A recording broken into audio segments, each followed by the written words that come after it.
How many times have you done this then? This will be the 5th year this year. Yeah. So you've supported Alan every time? Every time, yes. Not thought about riding it ever? Think about it every year on the way up. And then see everybody with the bikes, and then Alan reminds me of the pain and suffering that you have to endure. Yeah, okay. And the fact that you're contracted to me not to ride. Yeah. Well, there is that, isn't there? Helping out and under pressure. So just quickly talk me through the day. What's the job like? How's it different for a helper? Obviously, we know what it's. A lot of people know what it's like for a rider. Well, from a helper's point of view, we usually start the day before. Certainly, I do, making sure everything's ready, cars packed, everything that we can get packed up and ready the day before we do. So we have an early start in the morning.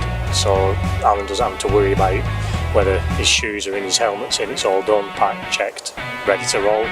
And then it's a bit more relaxed for us. We just turn up, get him unpacked, watch him poodle off to the start line. Yeah. And so it's straight off a bit of a race, I imagine, to cold coats in the car? Yeah, as soon as Alan heads off to the start line, I'm away then to get a position at cold coats, get parked up not too far away, set up and ready in the designated area that we've agreed to meet. So everything ready for him. And how do you agree that you've got the same sort of place every year? You try and make sure he knows where you are beforehand? Same place. We aim to be just above the mat at cold coats this night because of the timing mat there. We aim to be above there, so he's having to slow down and stop. So it's an ideal point if he's a mechanical or anything there.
The parking got like, because I've heard it's got very busy. Luckily I've been riding, so I've never really had to tolerate it. It's got very busy in recent years.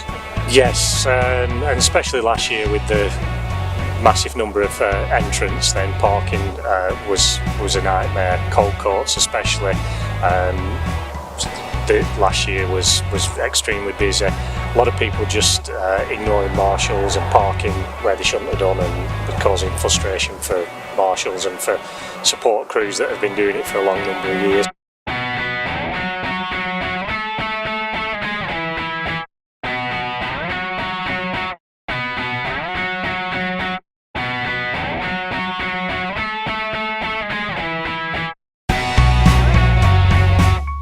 Managed to get in the right place most of the time. Has there ever been any nasty incidents? The only time was when a few years ago, I think the Emmerdale cast were walking the 3 peaks, and whether it was one of them or their support crew had managed to wedge a camper van just after Ribblehead on the road to Penigent. They'd wedged the camper van in the crossing, so they had a mad dash round to get back to Penigent, and unfortunately we missed Alan going up Penigent, so we just met up at the start. You probably never get to see the finish either. No, I've never seen Alan come across the finish line. Waiting at the bottom of Penigent. Waiting at the bottom of Penigent, so by the time I've got the bikes back loaded up, driven round, parked up, he's usually standing around ready for a pint. Yeah. And Alan, is it good to know where people are, know that he's there, someone to rely on? It's crucial, yeah, just to have that knowledge that if you break something on your bike or you need a new wheel or whatever, to have someone waiting. And also the bottles and gels. It means I don't have to carry all of that stuff with me on the day, so it's that much easier. Yeah. Gives you a target to focus. And you do it all on one bike generally? No, I tend to use 2 actually. Right. I tend to have an Ingleborough and a Whernside bike and then swap onto a clean bike for Pen again. So there's a slight difference in the way the bikes are set up, and you know that you're getting on a clean bike. And it's nice to have a clean bike for that road section after Ribble Head, and I tend to get the lower gearing on for Pen Lane, which is where you can really use it.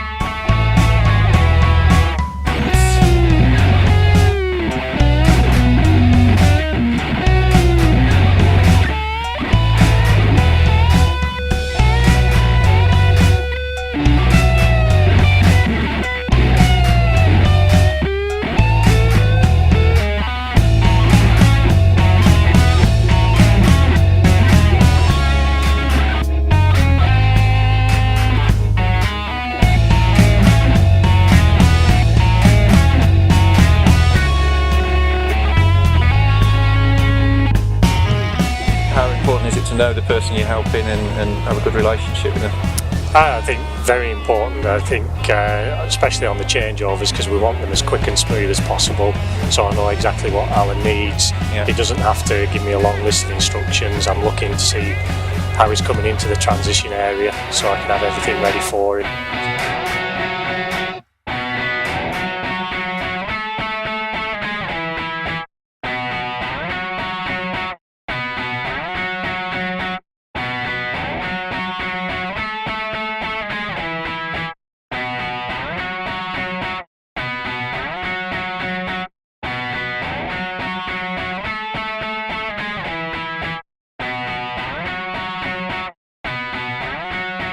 And have you ever touched each other's bottoms?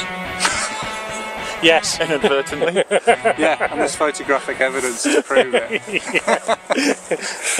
I've got what I need.